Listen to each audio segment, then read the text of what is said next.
Dalam keadaan sehat, dalam keadaan baik, dalam keadaan lancar, tidak punya masalah, tidak punya apa-apa, diajak bersujud, nikmati sujud, tapi ternyata mereka tidak menggunakan sujud itu dengan baik. Mohon maaf kalau kita duduk menonton TV, berita maupun sinetron, tidak pernah bosan berjam-jam kita di hadapan TV. Tapi jujur saja, begitu saya di masjid melihat beberapa orang dari jamaah salat, sunnah qabliyah maupun ba'diyah, salatnya itu tidak melebihi 5 menit. Tidak melebihi 5 menit. Seolah-olah kita sudah bosan menghadapi Allah di waktu salat. Karena di saat kita salat menghadapi Allah Subhanahu wa taala, ini bersisnya gambar kita saat kita menghadapi Allah waktu salat, nanti akan juga hadapi Allah waktu hari kiamat. Tapi bedanya apa? Yang menikmati walaupun pandangan matanya di waktu salat melihat ke bawah, tambatnya sujud, bukan karena dia malu sama Allah, tapi karena dia mencintai Allah dan dia berdiri dengan rasa hormat, mengagungkan Allah. Oleh karena itu dia tidak mau pandangannya sibuk kanan kiri, hanya menghormati kehadiran Allah di hadapannya. Oleh karena itu sepanjang salat dia nikmati Allah lagi di hadapannya. Begitu dia sujud, yang namanya Fir'aun, faqala ana rabbukumul a'la, aku Rabb kalian yang paling tinggi. Ini kata siapa? Fir'aun. Tapi coba bayangkan apa kata Allah kepada Nabi Musa dan Harun. Ini padahal kejahatan Fir'aun luar biasa. Faqala ana rabbukumul a'la, sebagaimana penjelasannya di surah An-Nazi'at. Aku Rabbmu yang tertinggi, kata Fir'aun kepada kaumnya. Allah mengutuskan Nabi Musa dan Nabi Harun. Nabi Musa dan Nabi Harun, katakan kepada Fir'aun dengan kata-kata yang lembut dan halus, supaya dia sadar dan ingat. Padahal perkataannya Fir'aun menjadi bukan dosa besar lagi, dosa besar yang tertinggi. Tidak pernah di dunia ini, di bumi, ada seorang yang berani berkata ana rabbukumul a'la, saya Rabb kalian yang tertinggi. Hanya Fir'aun. Iblis, yang namanya Iblis, tidak pernah berkata seperti itu. Malah Iblis sendiri waktu Allah mengusirkan dari rahmatnya, apa dia bilang? Fabi'izzatika, dia kembalikan dengan agunganmu ya Allah. Dia sendiri Iblis berkata begitu, saya akan goda anak Adam. Masih dia berkata agunganmu ya Allah. Fabi'izzatika, dengan kemuliaan dan keagunganmu ya Allah, bagimu ya Allah.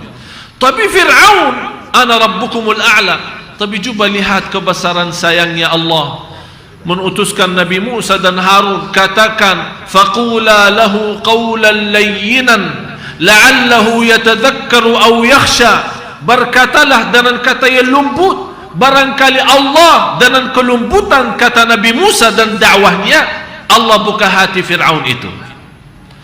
Padahal Bapak Ibu yang luar biasa, Allah Maha tahu di dalam takdirnya Fir'aun tidak akan beriman.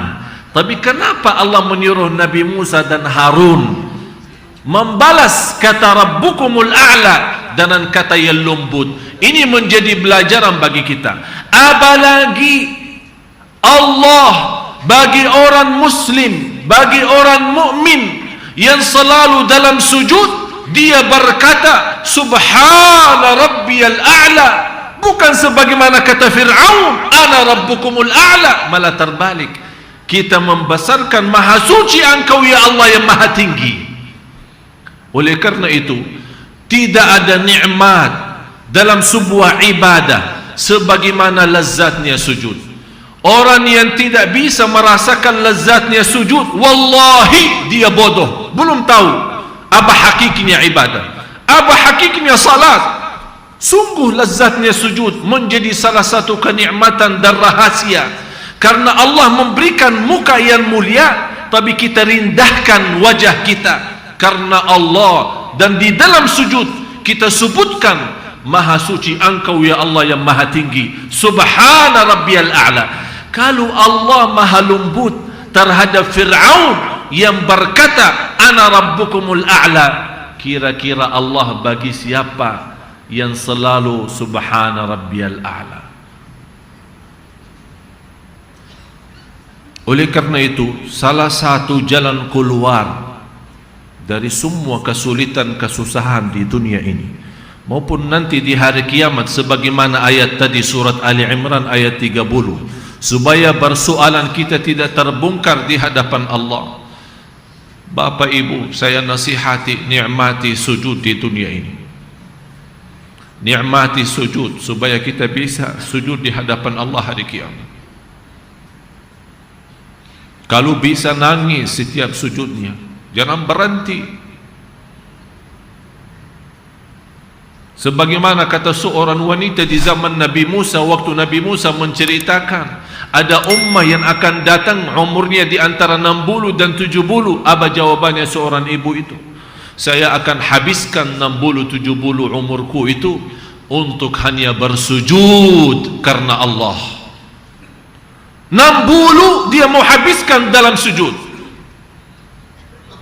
Malah saya heran, orang lagi salat menghadapi Allah, begitu turunkan kepala, belum sambil menuntuh sajadahnya sudah bangun lagi, belum menuntuh sajadah dan karpetnya sudah bangun lagi, seolah-olah dia takut terkotor mukanya, takut gatal wajahnya, padahal Allah menunggu bisikan doa di saat sujud. Oleh karena itu Rasulullah SAW bersabda di hadis sahih, aqrabu, karena kondisi sujud di dalam salat menjadi yang teragung.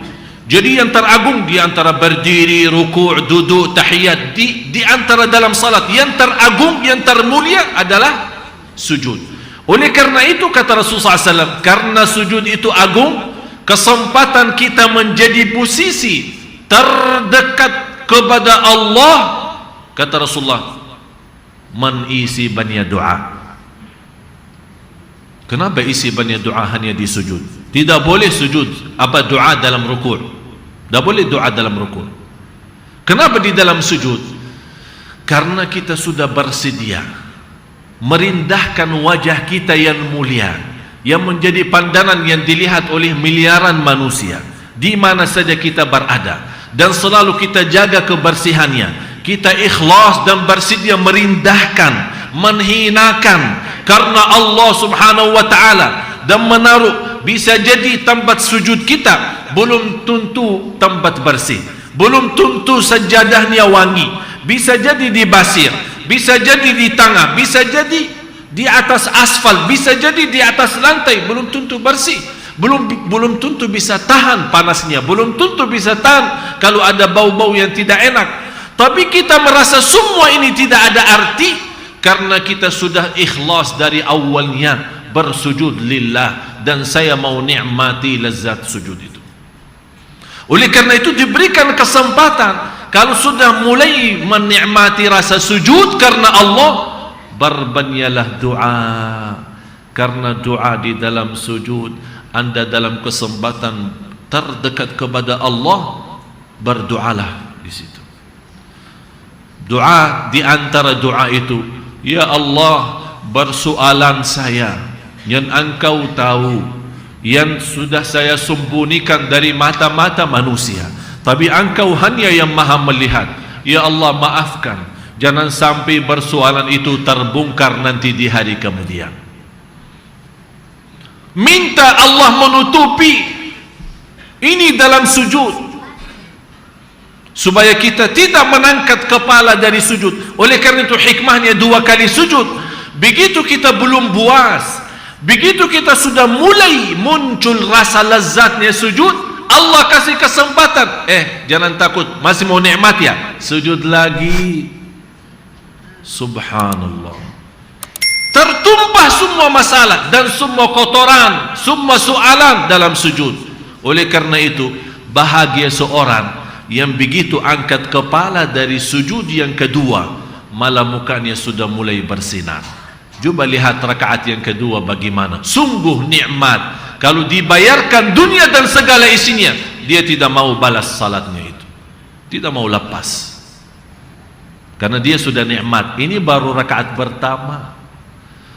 Apalagi Bapak Ibu, kalau sujud itu di malam hari, semua orang tidur, Anda bangun, salat, berbanjan sujud. Bisa jadi baca saat berdiri qulhu, bisa jadi baca wasyamsi wa duhaha, atau ayat-ayat pendek yang lain.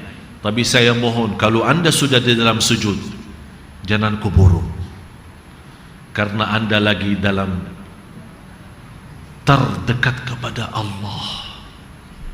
Mohon rasakan itu.